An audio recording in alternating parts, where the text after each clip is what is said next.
Habib Beye détruit sévèrement Romelu Lukaku. Le père de Kevin De Bruyne hausse le ton concernant le Ballon d'Or France Football 2023. Bonsoir à vous, chers amis téléspectateurs d'Afrisport. Un réel plaisir de vous retrouver dans votre journal du soir, le récapitulatif des informations sportives de la journée. Mais avant de débuter, abonnez-vous sur cette chaîne pour ne rien rater de l'actualité et n'oubliez pas d'activer la cloche de notification. Chers amis, nous allons débuter ce tour de l'actualité en Algérie avec Belaïli, qui n'a pas été convoqué par le sélectionneur Djamel Belmadi pour la 5e journée de ses éliminatoires de la CAN 2024 qui aura lieu en Côte d'Ivoire. Et interrogé en conférence de presse à ce sujet, le sélectionneur des Fennecs, Djamel Belmadi, a expliqué sa décision en ces termes. Et le moins qu'on puisse dire, c'est qu'il n'a pas été à quatre chemins, tout simplement. Et il est hors de club, hors compétition. Il n'y a pas de sujet. Je ne rentrerai pas dedans. En 2018, quand on le sélectionne, il était dans les bouches d'aucune personne. Personne ne parlait de lui, ni plateau, télévision, ni journaliste. On n'arrivait pas à mettre un flou entre lui et moi.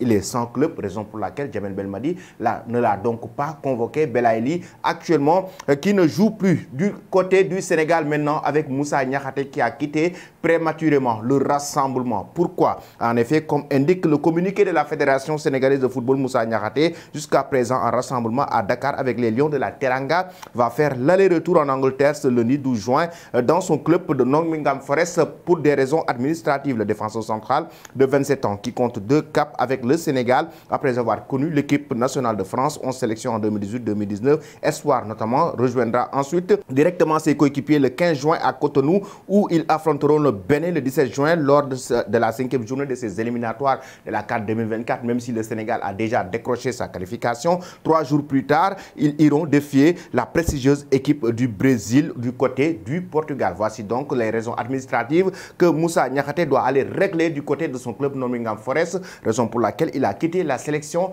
nationale. Après, parlant toujours d'un Sénégalais, il s'agit maintenant de Kalidou Koulibaly, dont le viseur de l'Arabie Saoudite, notamment de Al Ittihad, un club saoudien qui est prêt à décrocher le défenseur central des Blues de Chelsea. Il y a une offre concrète de la part de l'Arabie Saoudite, plus précisément du PIF.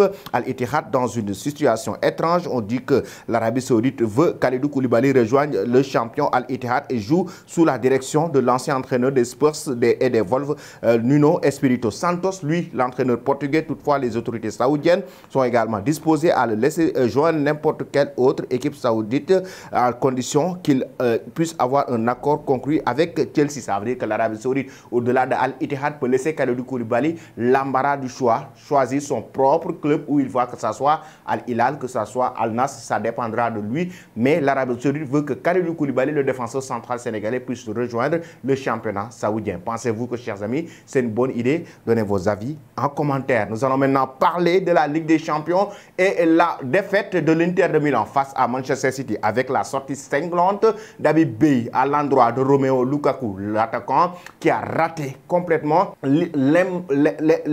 l'immanquable qu'on peut l'appeler, ou bien ce qu'il ne devait pas rater du tout dans cette rencontre. Et oui, c'est à la toute dernière minute de jeu, il pouvait donner à cette équipe de l'Inter de Milan d'égaliser, mais finalement, malheureusement pour cette équipe, Manchester City a remporté la victoire. Habib Beye, après cette rencontre qu'il évoque carrément que l'ancien joueur de Chelsea a montré du doigt après cette prestation ratée, et parmi ceux qui l'ont critiqué, on peut donc citer Habib Beye. Après avoir commenté cette finale de Ligue des Champions sur Canal+, le franco-sénégalais a carrément déclaré: Lukaku doit mieux faire. Clairement, il est un peu surpris. Ce n'est pas facile le contexte dans lequel il rentre, vu l'enjeu. Il rentre pour être le sauveur et il vit une situation difficile. A carrément évoqué Habib Beye qui n'a pas complètement raté le joueur belge de l'Inter de Milan, qui a raté une occasion franche pour son équipe nationale, et Habib Beye ne l'a pas manqué de le critiquer. Après cela, nous allons maintenant parler du Ballon d'Or France Football 2023 avec les polémiques qui ont déjà commencé. Qui sera le vainqueur entre Erling Haaland,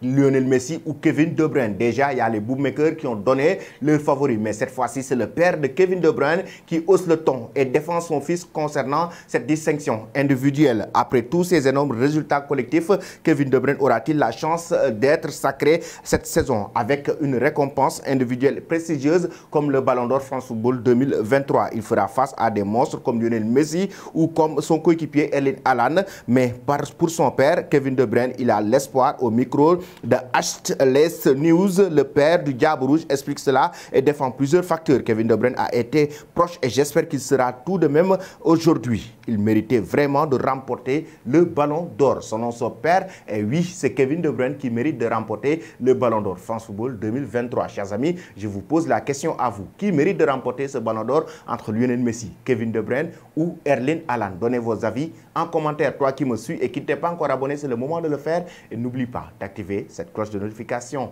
Merci et très bonne soirée.